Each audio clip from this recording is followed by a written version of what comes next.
This is going to be a talk about Exposed, an open source database access library that's been publicly available since 2016 as a JetBrains team project.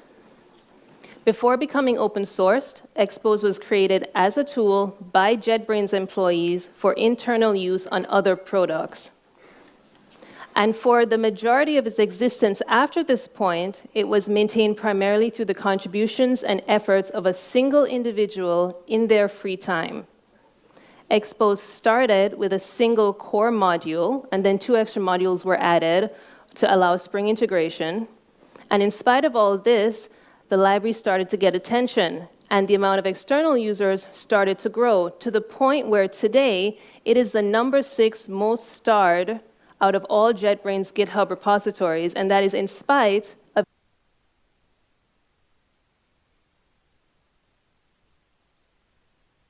it being the only one in the top 10 that doesn't hold official JetBrains status. So in 2023, the team that I'm a part of was established to work full-time on maintaining and improving the library. And one of the major tasks that we had was addressing the massive backlog of GitHub issues. So far, we've brought it down by about a half.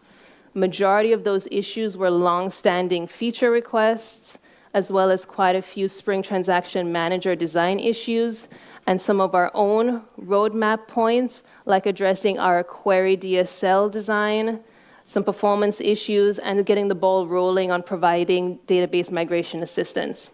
And it's really important to note that this progress over the last year, not every single issue that was addressed by a member of the team. Between our first team release and our most recent release, we've had 43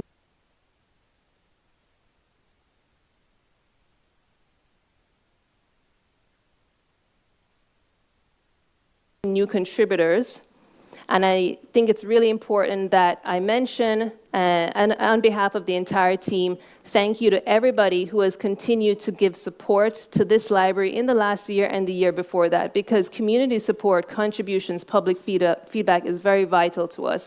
And it's been vital to our progress moving forward, particularly for our goal this year being our first stable release version 1.0. So I'm here today to give a very introductory overview of 4 things. What the pain points are of database access, that why you would use Exposed, how to get up and started using Exposed, why Exposed has exciting potential as a versatile tool, and where Exposed is headed. So let's get started with what are the reasons for reaching for a tool like Exposed. On the left, we have a Kotlin developer building an application, and on the right, we have a database. And at some point, the app and the database need to interact with each other, sending and retrieving data. What exactly the bridge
between those two layers looks like can be very different depending on the needs of the developer and the specific needs of the app. Maybe as a developer, you just want to focus on manipulating data without having to use SQL, and you want to easily map your database table records to your existing Kotlin objects. Maybe you have so many tables with so many relations, you don't want to be concerned about the intricacy of how you're joining those tables or how you're loading references. And maybe it's really important to you to not lose time and productivity in your team learning a brand new complex framework that on top of that would require you to do things like use annotations or alter your existing Kotlin data classes. Maybe not.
None of those actually apply to you, and you actually want some control over your SQL interactions, whether it's for complex queries or for batch statement executions.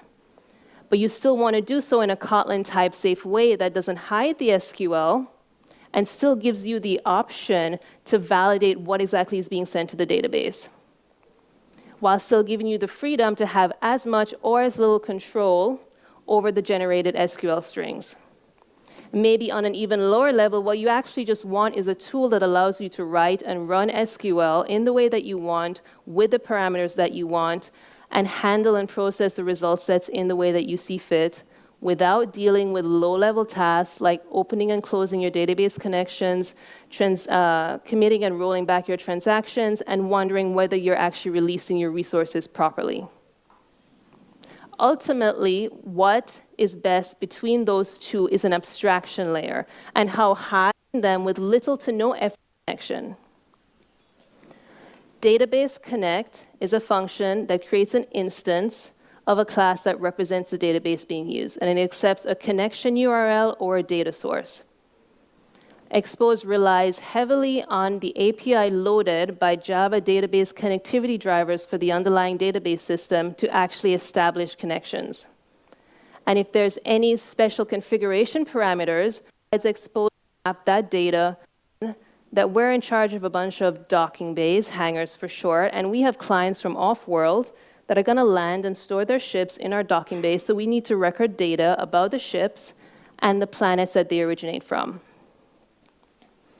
So we start with a data class that stores the details about our planets that we're interested in.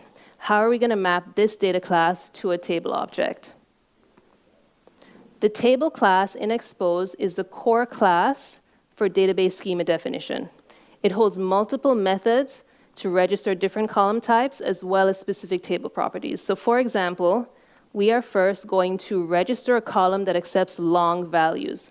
We're going to declare that that column should increment automatically on the database side with every newly inserted record, and we're going to set that column as the table's primary key. Then we add another column for strings up to a certain length, another column that accepts enum constants, but on the database side it's just storing those enums by their ordinal values, and lastly a column that accepts doubles. So if we imagine that every ship that lands comes from only one planet, and obviously a planet can have multiple ships, this is the data class for storing our ship information. It stores, in addition to that, our planet details, and actually in the database, this is the one-to-many relation that we're trying to establish between the planets and the ships table. And lastly, a column that accepts doubles. So if we imagine that, and we're going to establish between, then we add another column for strings up to a certain length, another column that accepts enum constants, but on the database side it's just storing those enums by their ordinal values, and lastly a column that accepts doubles. So if we imagine that every ship that lands comes from only one planet, and obviously a planet can have multiple ships, this is the data class for storing our ship information. It stores, in addition to that, our planet details, and actually in the database, this is the one-to-many relation that we're trying to establish between the planets and the ships table. So once again, we start with our table object. We still want our now holding an integer column to be our primary key column, but we don't want it to increment. We just want to establish a constraint associated record in the planets table. The database that we want to use for connections, and in the last constraints, and if on top of that we had multiple different database connections, Expose with constraints for us every time. But what if you have an existing of your existing database table? Fairly simple, but actually in their simple used every single time a transaction block is created. The default database, all transaction settings that were configured when you called database connect for the first time. So we've created our table, the new planet details before inserting the key that was incremented on the database side. So we get the planet's ID and we store it in a variable. And it's important to know that obviously we got that auto-generated key. We can actually omit values, so we don't need to assign anything that is database generated.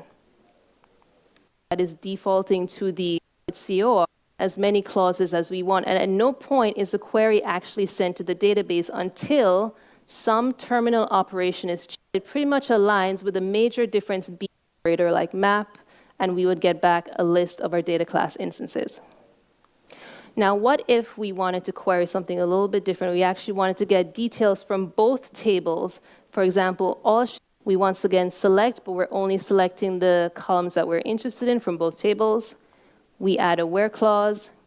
I'm going to just move this up so we can see a bit better. We add a group by for the two keys in both tables. We add an order by in descending order by hanger ID. We call to list to send the query to the database, and we get our results. And looking at them side by side, the clauses are aligned, And majority of the join syntax has been reduced because the left join infix function tells expose to implicitly join on the primary key and foreign key columns from the two tables. And we get the same results that we got in our app. Now, what if we wanted to update multiple records? We use something called that maps to a database function that essentially says return the first non-null value. And now if you want to do the same thing, we call delete interested in, and we can actually switch between the two approaches by changing a property in the application conf file. And other than the differences between those two files, the data access functions in those files,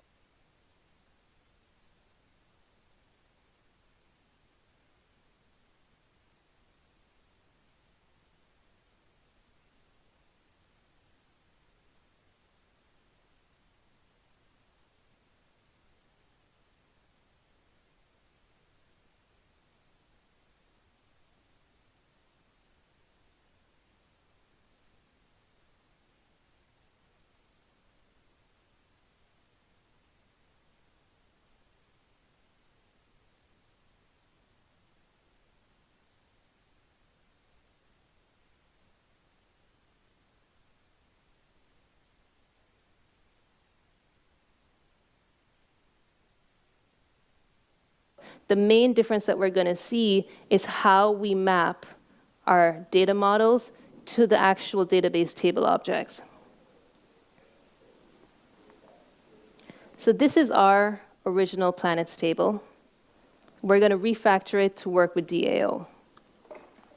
We no longer need to define a long column that auto-increments or primary key RC by its primary and to the table.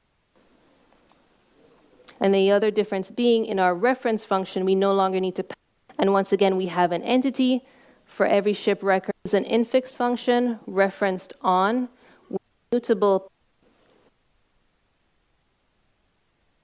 on the planet entity. And instead of assigning a value, so now that we've inserted that they're on the planet entity, we provide the condition that we're interested in, and even though we have entity classes, because if you remember the list of data class instances, choose Dathomir, we have the parent entity to get the list of ships that originate from that. Set a database value by setting a database object field, which is how updates work with expose. We just assign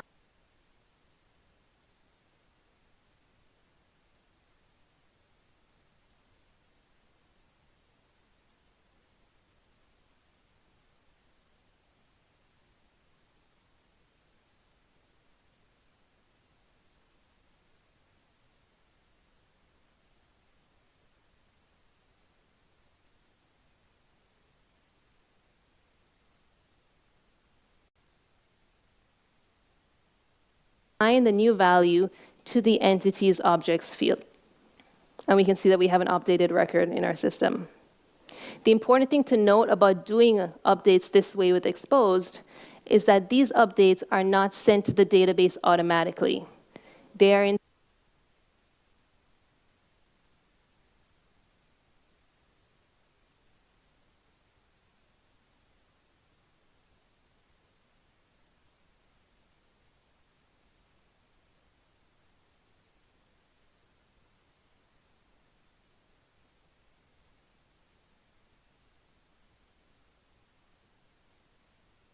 instead scheduled for a later time and stored internally on the entity cache.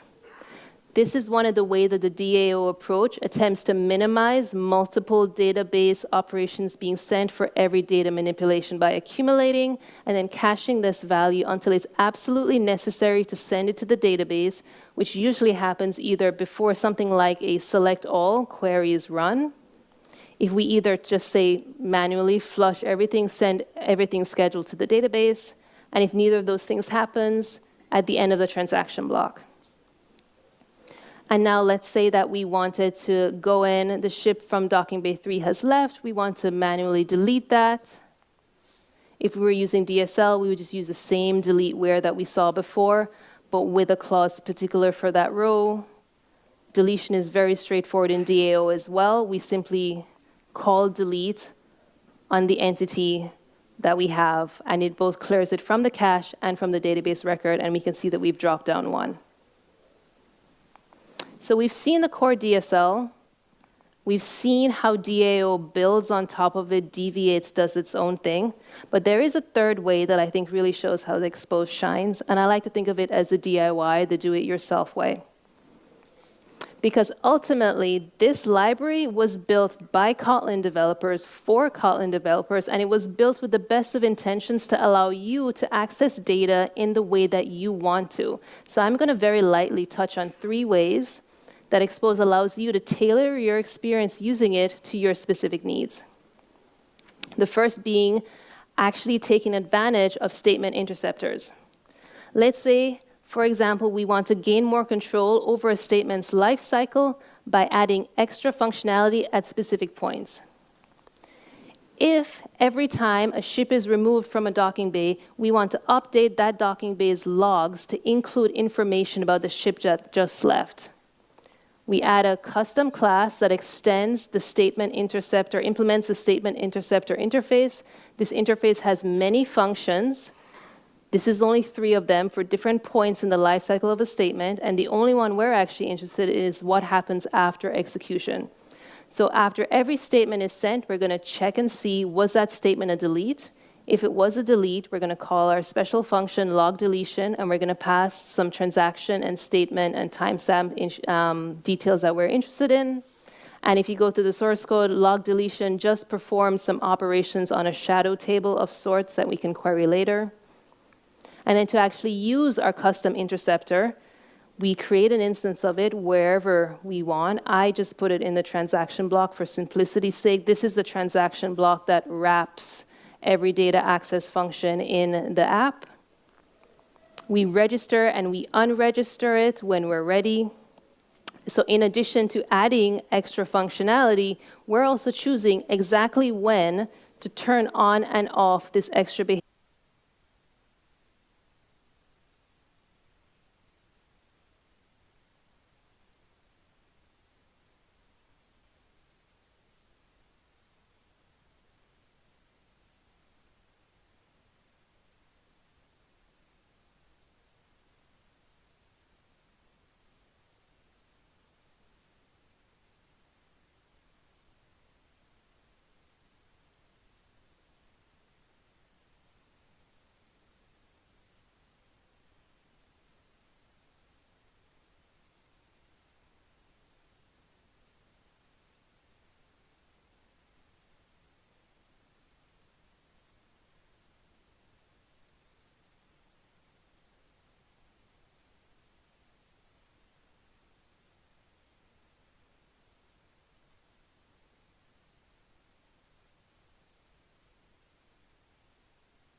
behavior within our transaction block.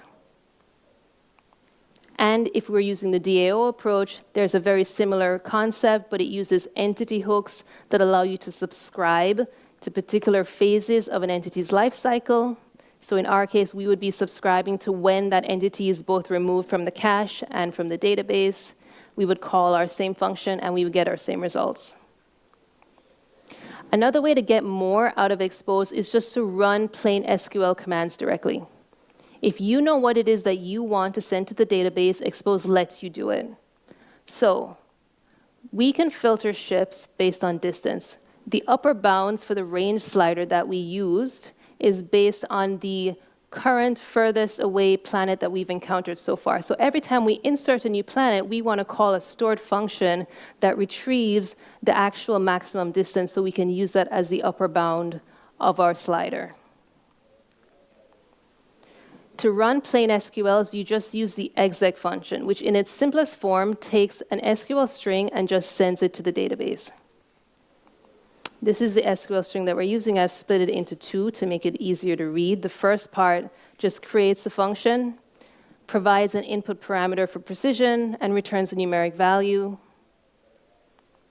The actual body of the function selects the maximum value from the distance column, rounds it to the precision that we specified, caps that value at a maximum, and then returns that result. Then to actually call our function, we're going to use exec in its more complete form. We're going to provide the SQL string that calls the function with a placeholder for the parameter. We're going to provide an argument for that parameter as well as a column type that tells Expose exactly how to process the parameter when it's setting a prepared statement. And then we provide anything that we want in the transformation block. So in this case, we could just iterate over the result set and transform the result and return whatever we like in this block.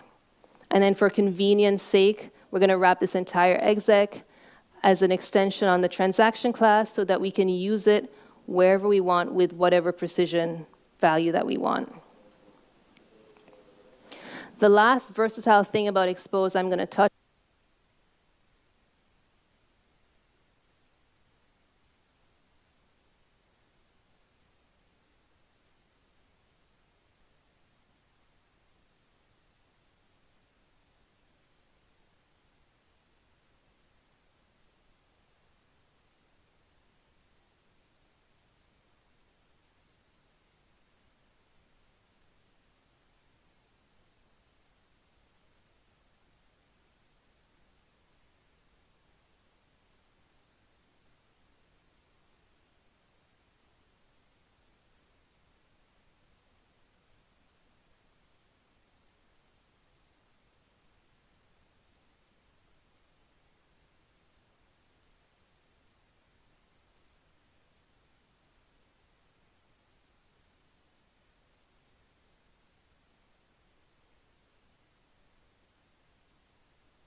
touch on is its ability to be customized.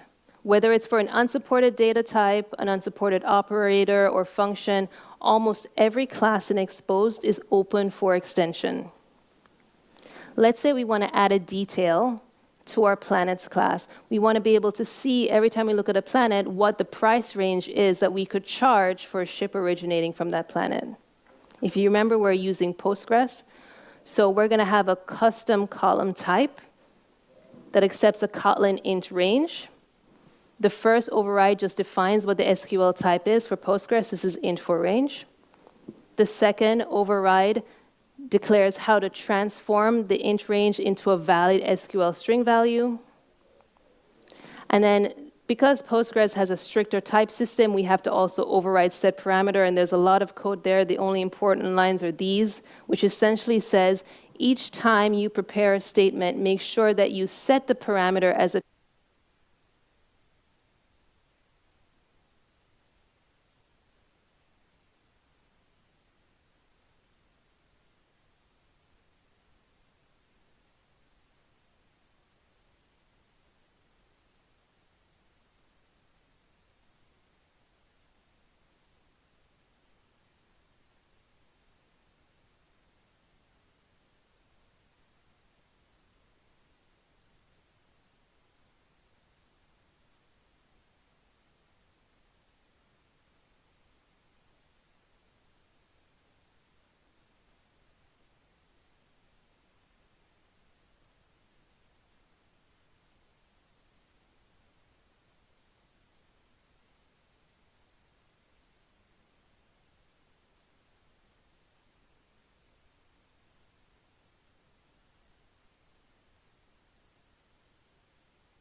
PG object with this exact type and this exact string so that the database doesn't throw any class cast exceptions.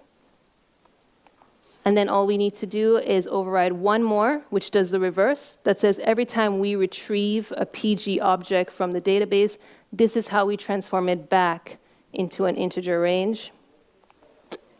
And then all we have to do is create an extension function on our table class that allows us to register a new column type. And we can now add that column to our existing planets table. We can even give it a default value, for example. And just like that, we're able to insert ranges into our planets table. And of course, if you want to get the full power out of a new column type, you probably also want to customize your own operators and your own functions, and some examples of that have been included in the app source code if you're interested. So we've covered a very introductory level overview of what the current state of the library is. We're going to wrap up with where Expose is headed by looking at some roadmap highlights that we would like to share with you. We've put a lot of effort into improving our documentation, particularly adding all missing KDocs from the public API. We've also given a lot of attention to our original GitHub's wiki, and we've actually moved it into its own GitHub Pages site. But we still have a lot to do. We're still committed to providing significantly more tutorials and samples and syntax mappers. So improving documentation is an ongoing task that we are continuing. The call for migration support has been heard. As I mentioned earlier, we already have introduced a way to generate a migration script from the existing table objects. But on top of that, we're now going to go forward and do more tasks, like, for example, addressing some of the current limitations that we have by specifically fleshing out some of the functionality for dropping schema objects, for example, which initially Expose took an opinionated stance against. And we're also going to add specific modules that allow easier integration between Expose and more mature migration tools like Liquibase and Flyway. There are currently quite a few tasks underway for IDE tooling to generate these entities. Automatically creates a data source. Help us in terms of deployment of plugins, for example, DB, and then having it ready to be storing things.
Take a look at how to create. Let's go. Every process begins with noticed. Next, we want to go out and buy some groceries. Let's create a task for that. To add symbols, you can drag them from the palette on the left and place them on the canvas. Or you can create a flow directly from the symbol. We'll name our task Acquire Groceries. Our process will now only proceed after we've acquired some groceries. Once we acquire the groceries, we can add another task to actually prepare a meal. Finally, we want to eat the delicious meal we prepared. So, create another task, name it, done. Can you see how easy it is to create your first process using Cavemo? Now, to end a process, we can simply add an end event. The end event is the last piece of the process and marks the status reached at the end of the process. So basically, our goal to begin with. The end event is the circle with the thicker line. Do you remember our original process goal? Exactly, to satisfy our hunger. Did you know that BPMN usually follows the sequence flow to our first task? A thumbs up if you. Hi, today I'll be teaching you about business.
Process model and notation, also known as BPMN or BPMN 2.0.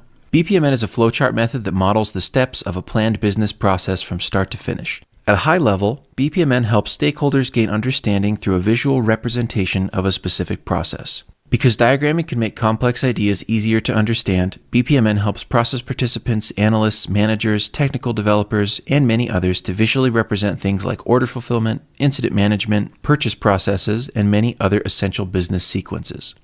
In this tutorial, we'll quickly go over the building blocks of BPMN, and events signify the end of a particular process letter, or editing a draft order of activities diagram, and it's what we'll be creating together today. Lastly, there are artifacts. These are mostly used to bring in added level of needs to be collected or data that must be stored. A group object organizes tasks or processes that have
significance to the overall process. For example, you might see a group around a certain set of activities and gateways. While a group may show a logical grouping of activities, it does not affect the flow of the diagram at all. Lastly, an annotation shape provides the modeler opportunities to describe additional flow parts of the BPMN diagram. Think of annotations as comments that can be used to clarify or explain a particularly complex part of a process. Flow objects, connecting objects, pools and swim lanes, and artifacts work together to make up BPMN's language. Now let's create a BPMN diagram together. To further illustrate the concepts we've covered so far, I'm going to make up an example. We're going to make a basic BPMN diagram showing the process of buying ice cream in an ice cream shop. The first thing I need to do is identify what parties are involved in this process. First, there's the customer, and second, there's the ice cream shop. Since the customer doesn't work at the ice cream shop, and the ice cream shop doesn't employ the customer, they'll each have their own separate pool. This particular ice cream shop has 2 employees: the person making the ice cream, who we'll call the ice cream artist, and the cashier. These 2 will be put in the ice cream shop pool, but each have their own lane, as they have their own roles throughout the process. As we build this BPMN diagram, these will help us show quickly who's in charge of what tasks. To start documenting our process for buying ice cream, we'll first use a starting event shape. What is the starting event here? For every customer, in order to get ice cream from the shop, they first have to enter the store. Once a customer is in the store, the first thing they'll need to do to continue the process is to review the menu. This ice cream shop has lots of flavors, and the customer wants to be sure they see something they like before they order. Review menu will be the first task in our BPMN diagram. We'll also connect the starting event to this first activity, with the arrow pointing in the direction the process is going. This shows that first the customer enters the store and then reviews the menu options. After reviewing the menu options, the customer can react in one of 2 ways. They'll either see something they want to order, or they won't want to order anything. Because we have 2 options after this first task, we'll need a gateway. Remember, gateways are diamond-shaped and help guide the flow of the process. We'll include an X in the gateway to show that these 2 options are mutually exclusive. This is called an exclusive gateway. So we'll draw 2 arrows and label one wants to order ice cream and the other doesn't want to order ice cream.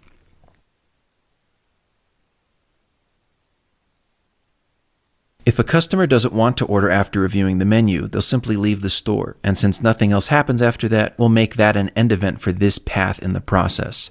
After we label this leaves the store, there's nothing else we need to do for the path.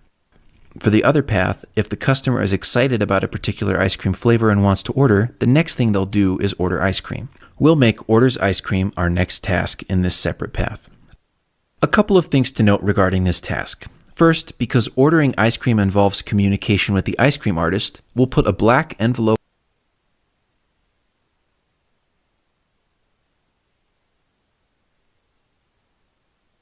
Hi, today I'll be teaching you about business process model and notation. In this example, we'll call something they want to order, or they won't want to order anything. Because we have 2 options after this first task, we'll need a gateway. Remember, gateways are diamond-shaped and help guide the flow of the process. We'll include an X in the gateway to show that these 2 options are mutually exclusive. This is called an exclusive gateway. So we'll draw 2 arrows and label one wants to order ice cream and the other doesn't want to order ice cream.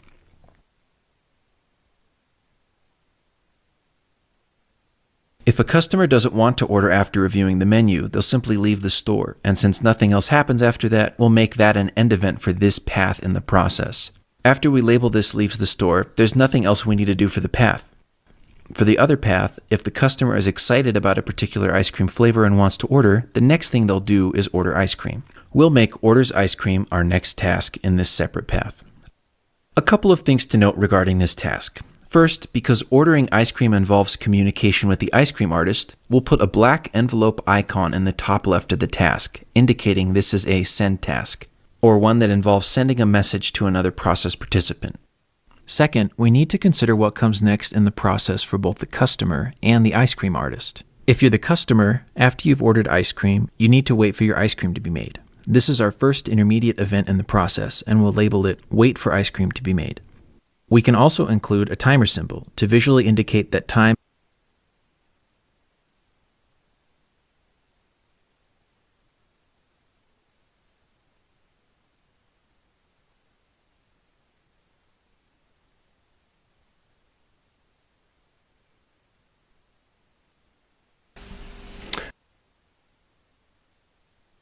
There you go. Create workflow instance. Have any jobs of type get time for me, and then it waits, and then the broker will either after some time say, hey, I timed out for that, and it will ask again, or when the broker to service a task in the model. What we're going to do now is we're going to add decisioning into the model, make it a little bit more complex. Actually, no. Before we do that, what we'll do is in this get time task, we'll make a call out to a REST service. That's what we'll do first. So in here, what we're going to do is we're going to use Spring's REST template. First, before we do that, we're going to create and await the outcome of the workflow. So here's the thing about this is when we start the workflow, joshwolf.com/time, and it returns a JSON object with the current time names and good afternoon. Good afternoon. And started. So here I can click on create a new instance. That's not coming back because my workflow is not going to finish. And I'll show you why. You probably already Passing here guessed for the why. customer. After that, the customer doesn't do anything until they receive their ice cream. And since that is so significant to the process, we'll consider it an intermediate event as well. If you're the ice cream artist, the first thing you're responsible for is to receive the order. This is the ice cream artist starting event, and it is connected to the send task orders ice cream via a message flow symbol. We'll also put a white envelope icon in it to indicate that the message that was sent by the customer is received here. After the order has been received, the first task they need to perform is to check and make sure the ingredients for the order are available. The ice cream artist can't fulfill an order request without the necessary ingredients. At this ice cream shop, all the ice cream flavors are in tubs, so the ice cream artist can easily see what flavors are available. For the sake of this example, we'll call the tubs of ice cream our ice cream data, which we'll represent with a data shape. To fulfill the task check ingredients, there needs to be an input of ice cream data. We can connect the data shape to the check ingredients task to show that at this point in the process, data must be input to move forward. We can also include an arrow icon with our data icon to show that this is data being input for this task. After checking for available ingredients, one of two things can happen. Either the ingredients are available, or there are not enough ingredients to fulfill the order. Because these options are mutually exclusive, we need another exclusive gateway to show the split in the flow of the process. We'll label the two arrows after this gateway to show the options. If ingredients are available to fulfill the order, the ice cream artist can make the ice cream. Since making the ice cream is performed physically by a person, we'll put a hand icon in our task to reflect that. This is a manual task. After making the ice cream artist then gives the ice cream to the customer, which is another manual task. But if there are not enough ingredients to fulfill the customer's order, the ice cream artist needs to perform the task, informs the customer.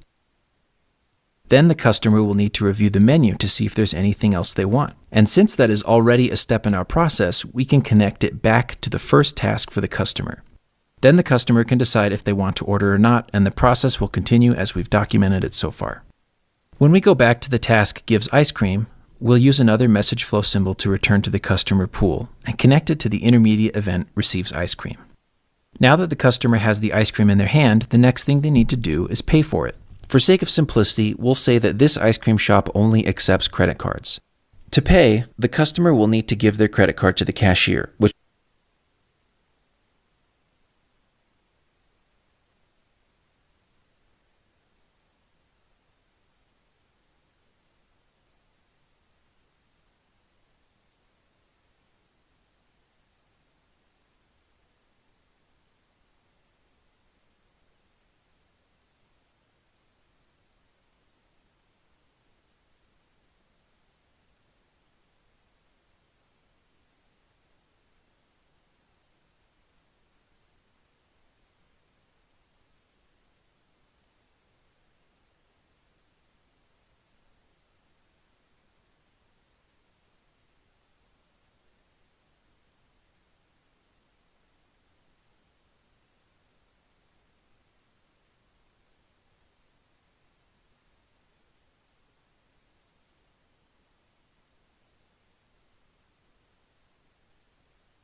it's not going to finish. So running instances, let's refresh this page. See, we have one running instance there. Come back. We have one running instance of version 2, right? So let's click into here. And you can see that, it's gone through, it's got the rest time from the REST API. It's made the decision. It's before noon in London. So it's gone to the good morning task, which is the make greeting task. But there's no worker servicing that task, so it's just sitting there waiting. Let's create that worker. Actually, when I rebuild my application in order to get this worker to deploy, I'm going to lose my connection here. This is going to reset. Anyway, whatever. So here we create this worker. I'm just going to copy and paste. 20% of programming is knowing which code sample to copy and paste from Stack Overflow, or from the README, or from the documentation. That's why writing great cut and paste code samples in documentation is like a key. Okay, we create a new ZB worker. The type for this one is make greeting. And in here you see what we do is we grab the headers, the custom headers from the job that gets passed in. Then from those headers we get the greeting key, put it into here, and then we grab the variables from the payload as a map, and then we get the name out of the variables, and then we construct a templated string that says greeting name, good morning, good afternoon, and then we complete it and put that greeting into the say key in the payload. So the other thing we need to do here is we need to put the name into the variables. So we can do that by making our mapping for start. We need to set some variables. Variables. Now variables is a JSON object, stringified JSON. So we're going to lovingly handcraft some JSON here. So the first thing that we do is name. And let's use my name. It's easy for me to remember, Josh Wolf. Difficult for me to remember or even to know what your name is. So we'll go with mine like that. There we go. Handcrafted JSON object name Josh Wolf. That puts that into the initial variables of the workflow. Save that. Stop the application and restart. What did it not like about that?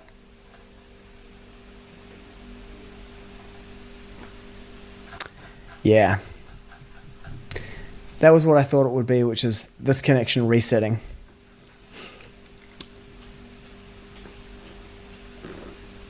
If a workflow completes and no one is listening to the result, does it make a sound? It does in operate in the Elasticsearch. Okay, we started, activated one job. So if we go back to operate, we'll see here that this is now completed. And if we have a look at the final payload, end good morning, start test process. You can see here it says say and it says good morning there. There was no name in the workflow payload, so it used the default. No one received that though because this thing's not listening anymore. But you can see the result here.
in operate.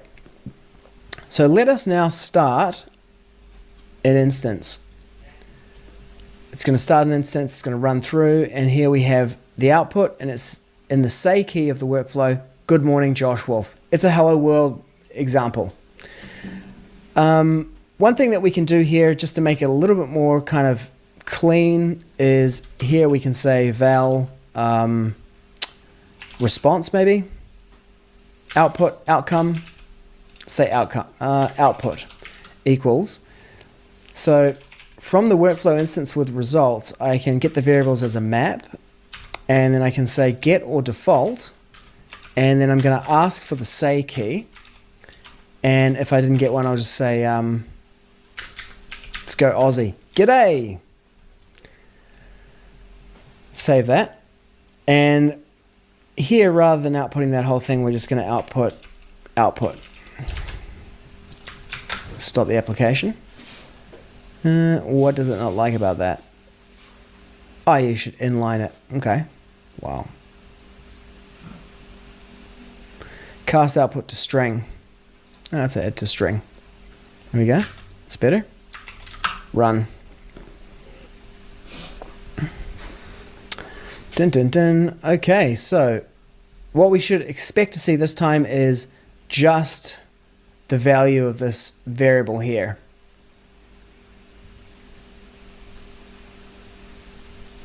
Starting. Another 3 or 4 seconds for it to start. So now if I click reload, did I jump the gun? No, it's going. There we go. Good morning, Josh Wolf. And there you have it. A Hello World exercise using BPMN and Command Cloud with Kotlin and Spring. You know, we created a cluster in Command Cloud. We created client connection credentials for it. We connected to that cluster programmatically from Spring, Kotlin, and got the status of the cluster. We then created a model in the ZB modeler and deployed it into the cluster. We started an instance of a workflow using that model and viewed it in Operate. And then we added a worker for that model, and we added the ability for that worker to get something over REST from an API, add it to the payload. We added a decisioning gate, and then we added another worker which specializes its behavior based on custom headers. So this gives you a real kind of easy way to get started with Command Cloud and an idea of some of the things that you can do with it. Go to the documentation for more examples and look out for more tutorial videos. Enjoy.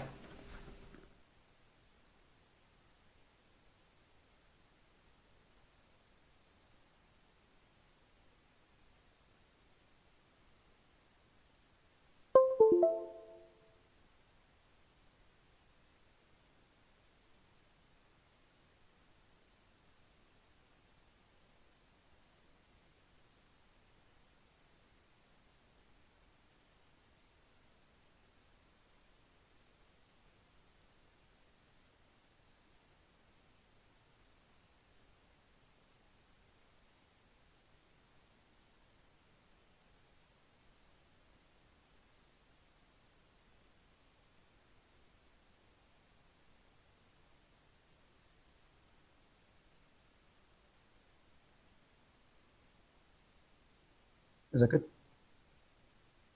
All right. Well, first of all, thank you so much for taking the time to join here. It's a great pleasure to have you all. Thank you so much for the facility and for all the effort to organize. So I want to talk about something that we struggle quite a bit, which is how do we write code in functional style? So I want to spend just a few minutes talking about the context, and then we'll dive in and talk about refactoring to functional style after that. The best time to ask questions or make comments is anytime you have a question or a comment. So please don't hesitate. Anytime is a great start to think in functional style. And I remember one experience.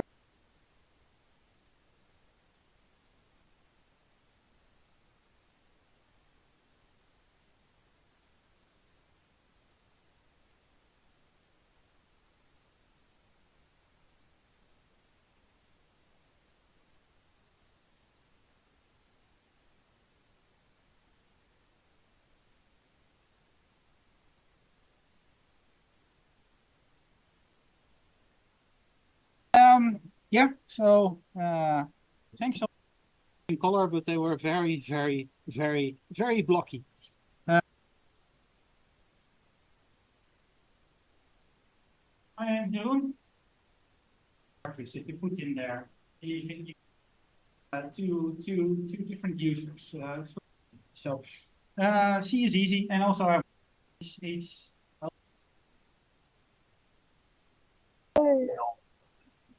Thanks. Are we ready for some pair programming or mob programming? Yeah. Okay, I hope so. Yes. So I have with me Melody, who is going to be code, right? So basically, what we write the fielding test. So basically, because we're in TDD, when we first write the test without the production code, we'll pick pair rotation. We rotate pairs within the different pairs. And We're on. So let me just clarify what the task is first. So basically, 1, 2 first. sure, let's start with it. Will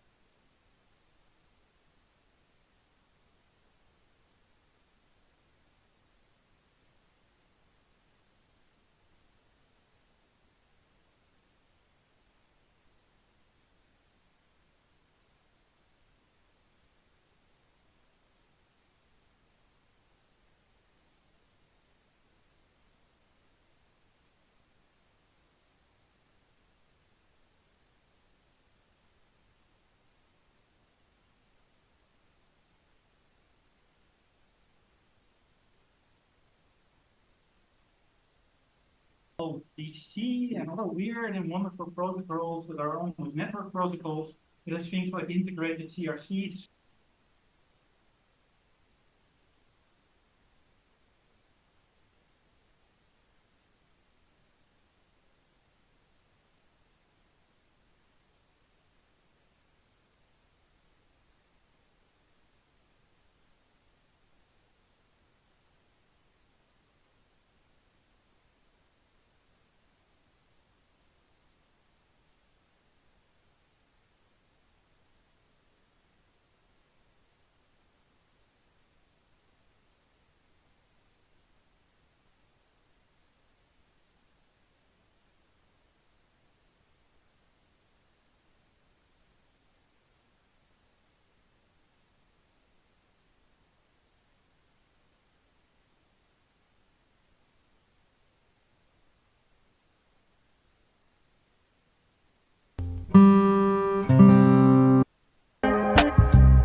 Hey everybody, and welcome back to setup, but really important for an enterprise, and 4 gigabytes of RAM, but it's super fast. The deployments of things like, and it's really simple in terms of you just need to install Talos. So these are all the machines that we're basically going to be debugging. Wrap it over and over until it is running. No Kubernetes, no kubelet, none of that. So let's start the script now on the right.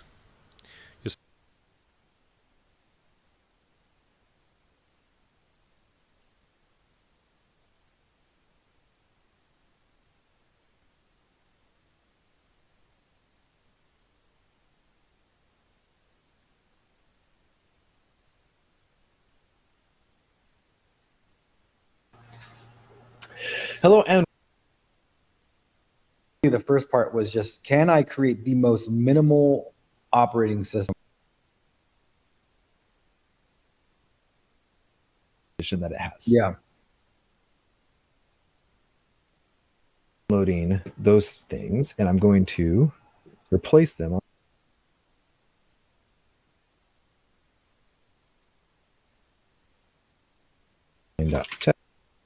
Text. What does this do? Init RAM. This is how I was booting it on, because I flashed the USB drive with the standard Raspberry Pi OS image, and all I had to do was replace. So they have an init RAM FS8, which is for the Raspberry Pi 4 boards, and this init RAM FS 2712 is for the Pi 5. So that's what it tries to boot. Got And it. then same thing with the kernel. There's a kernel 2712.image.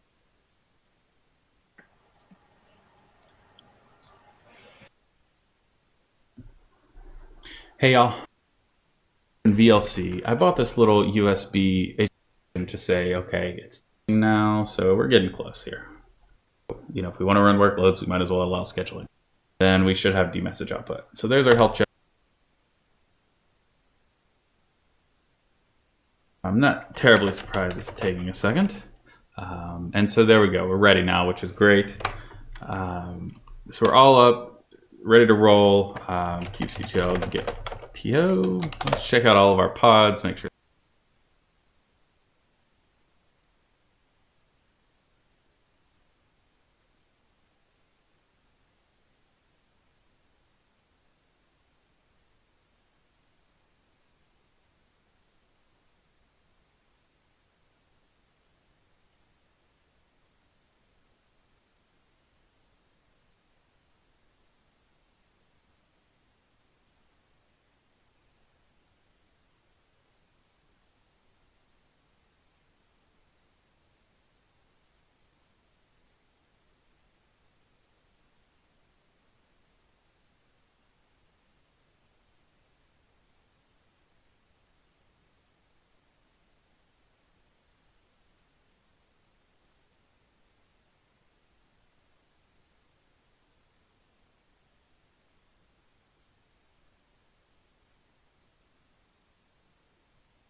And here at the top in the access, the Raspberry are so close together.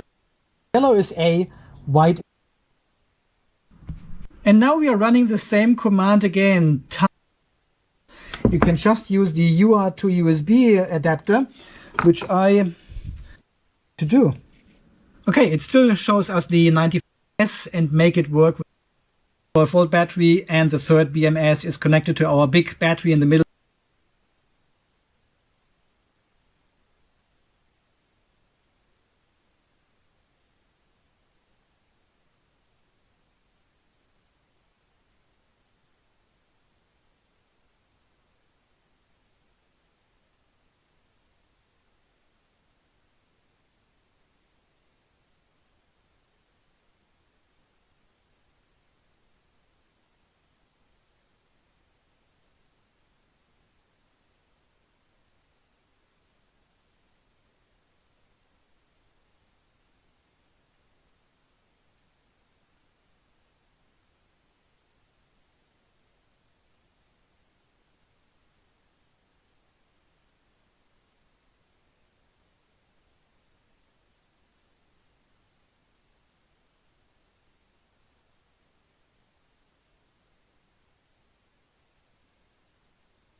So we're going to start by heading over to talos.dev to download the ISO we need. And this ISO is going to be part of the documentation. It's actually in GitHub, but I'm just going to show you where to find it in the docs. Go to the documentation and then the Talos Linux guides. And this is going to give us an installation dropdown. And this is a bare metal platform. This is no virtualization. We just want to install the thing. And we have a couple different ways to install it. And usually these are like Pixie booting environments or something you have established. We're just going to go with the ISO. This is just download an ISO, put it on a USB drive, and then boot it. And we're going to have two flavors here. One is Secure Boot, if you're going through the image factory, which will download and create the images for you with different layers, all this sorts of stuff. We're just going to get the standard old school BIOS metal ISO because like I said, this desktop is 13 years old. It doesn't even have UEFI on it. It is an old BIOS machine. There is no, I think there might be some TPM, but no secure boot. So I just need the old ISO. And to get that, we're going to jump over to the Talos releases page, and this is just a GitHub release. And in this case, we're going to have a bunch of different artifacts that we don't need because, again, we're going to do this on Metal. So we're going to search for Metal AMD 64. And there's our ISO. Let's go ahead and download that. Now that that's downloaded, we need to put it on a USB drive. And there's a bunch of different flashers you can use to flash an ISO to a USB drive, depending on your operating system. I like to use Ventoy. If you go over to ventoy.net, you can download a temporary, which is going to show us in maintenance mode is the key address, we're endpoint. And then I'm going to specify my Talos config, which again is the local file that it generated for me that gives me the certificate authentication. So I'm not doing insecure anymore. A new IP reservation of something that I actually want, maybe not in the DHCP, and we're in our node, all that's the same. And this gives us that UI, and it's probably a lot easier to see that here in this stream than what we had before. And now this is starting up. You can zoom out just a little bit there. Kubelet's healthy, but things are still going to be running. Another way to get that information directly to my terminal, let's look up the dashboard one more time. Our control plane config. So we have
If I ask you how do you create and manage Kubernetes clusters, you're likely going to give me one of the two answers.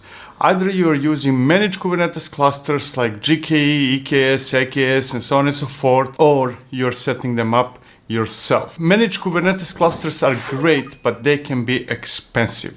They can be really expensive. Actually, now we might argue whether that's worth it or no, but I will leave that for a different video. If you're managing them yourself, then that can be tedious. You need to create servers, virtual servers, bare metal servers, any type of servers. You need to install an operating system on those servers, and then you take kubeadm and start figuring out how to install Kubernetes on those servers.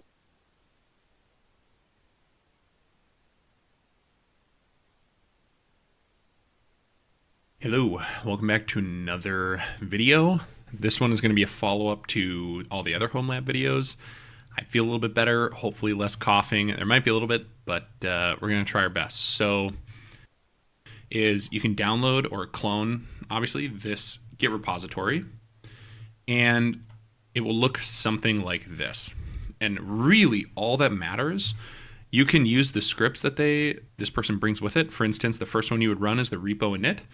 All it actually does is it copies this inventory-sample into inventory my cluster, right? Because it gives you a sample of what you might want. But really what you go here is you go into inventory and you make, and it doesn't have to be called my cluster, but it can be. And you make a cluster and you're just putting in things. So the first thing you want to put in here is your host.ini. So for me, like I said, let me go back here.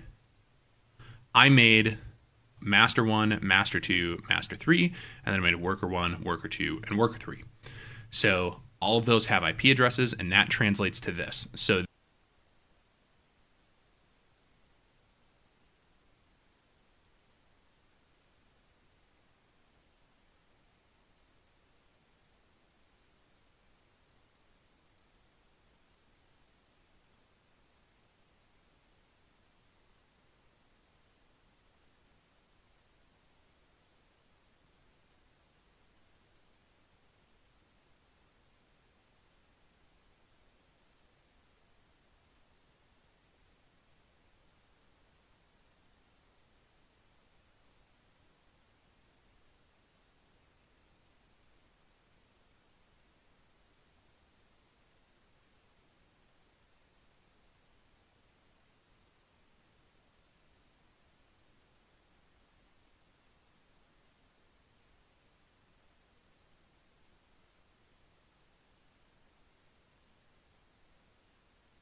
Welcome back, aliens. My name is Navin Reddy, and in this video we'll talk about Spring Framework and microservices. And in this particular video, we'll learn about Spring Framework, how Spring Framework works, what is Spring MVC.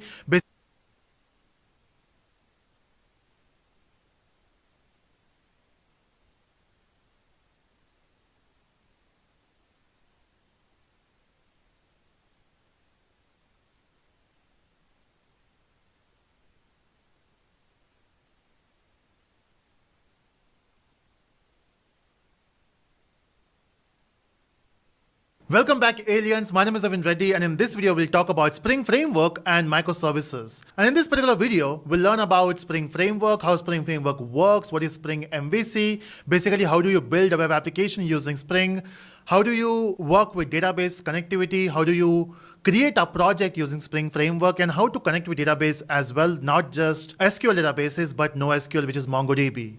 And then we'll move towards Spring AOP. Also, how do you secure your application? Very important, right? And that's where we'll talk about Spring security. And then we'll move towards microservices. Now, of course, when you move from monolithic application to microservices, how do you create a project in monolithic? How do you break it down into microservices? We are going to learn everything in this particular video. Now, when you look at this video, the Spring part, we have used Spring 5 there. So Spring 5 and Spring Boot 2.5 up version. And for microservices, we have used version 3. So basically, just follow the video and go with a specific version which I've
Hello everyone, thank you for joining this live stream. Hello everyone, thank you for joining this live stream. Hello everyone, thank you for joining this live stream. Hello everyone, thank you for joining this live stream.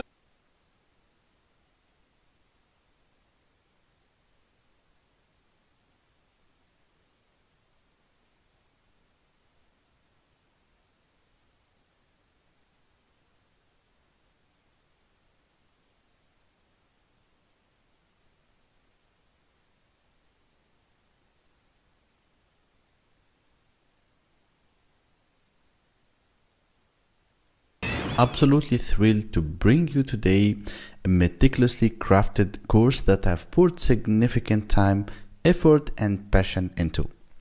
This is picture landing that dream job, or better yet, forging your own path to success armed with Spring Boot experience. So,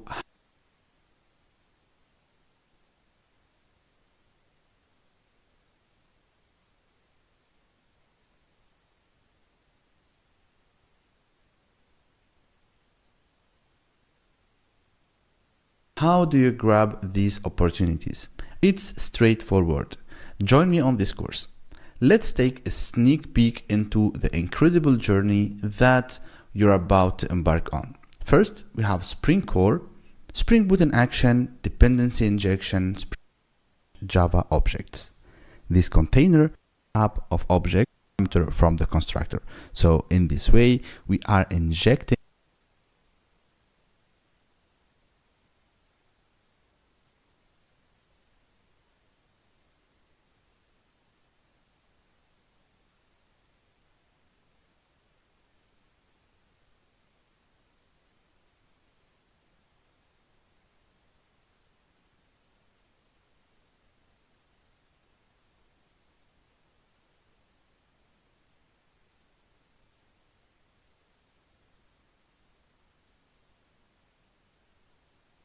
via the constructor account repository implements account repository. So then we have a final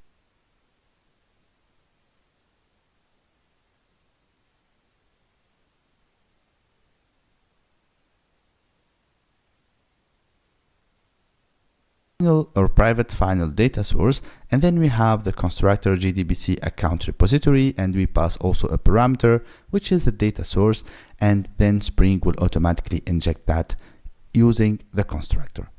Also, for injecting beans, we can specify or we can tell Spring which bean to inject, and for this one we can use the annotation called qualifier. And here let's see an example. So here we have a class called application config annotated with a configuration, and inside that we have two beans of the same type. So two beans are of type account repository, and we have a primary and a secondary. So this means that we will create two beans. The first one will be called primary and the second one will be called secondary. But these two beans are referred by type, which is the account repository.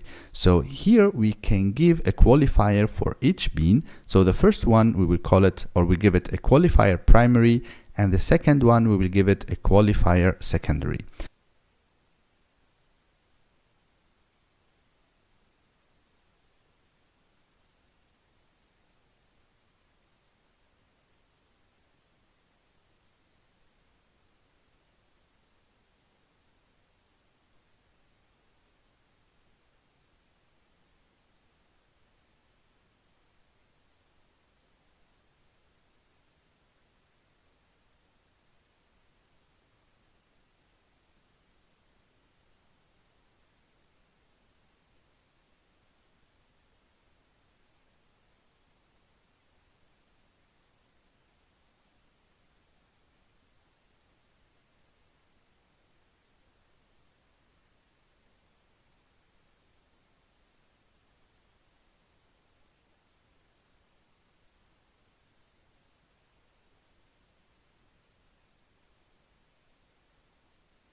And when we want to inject one of these beans, we can also on the class level, or for example, the service level, let's say we have the default payment service and we want to auto-wire or to inject a bean of type account repository. And here we want to choose, or we can choose which bean to inject.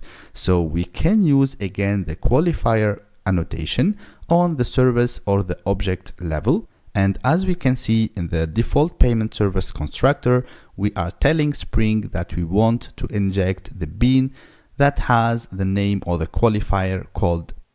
Since you can mix constructor-based and setter-based dependency injection, it's good rule to them to use constructor for mandatory dependencies and setter for method or configuration method for optional dependencies. And here, like you can read it on your own. And then here, this a single HTTP request. A new bean is created for each single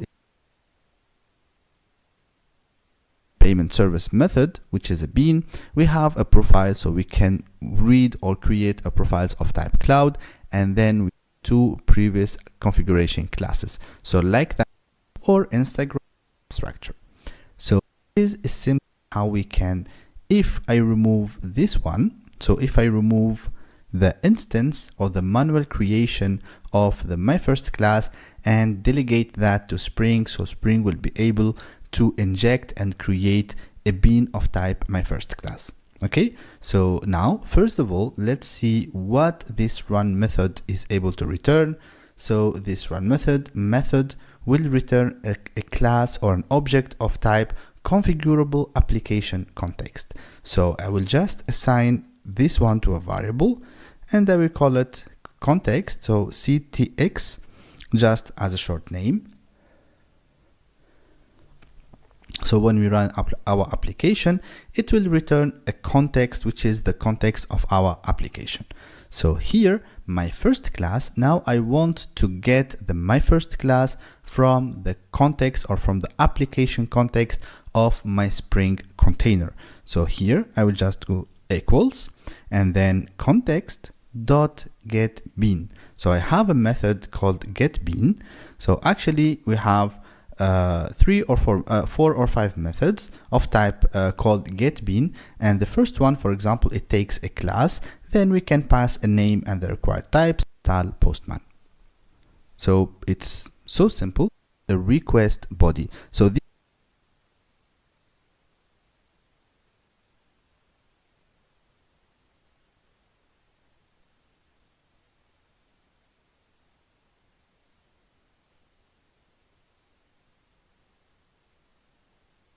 this means this is the body of our request, and the request body annotation is used in the Spring MVC to bind the HTTP request body with the method parameter. It's part of the Spring's approach to build RESTful web services and is used in the controller layer where the HTTP request is handled. So as you can see, here we have our request body in our method right here, which is already part of our REST controller. So now let's restart the application in a normal mode and let's test again and see what will happen. So again in Postman, if I click on send, now we see that we have Alibu. So here, let me explain a little bit what happened. So here, when we send Alibu as a message or as a body for our request, then here in IntelliJ, using this annotation, so when we annotate the method parameter with request body, Spring will use the HTTP message converter to convert the HTTP request body into the specified Java object. So here, for example, it can convert JSON data to the request body into the Java object, or if it's, for example, here the case of a string or of a simple string, it was able to convert anything coming from the body of our request to this string message. So here, let me show you something else.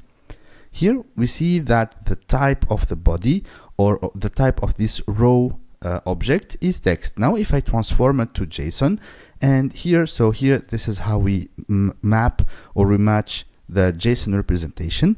So our parameter is called message, and then let's give it a value Alibu. Then let's click on send and see what is the output. So as you can see, so the request accepted and the message, it just returned back this object. So for us, it's a JSON because we selected JSON as a type in here and we passed a JSON object. But here in our implementation,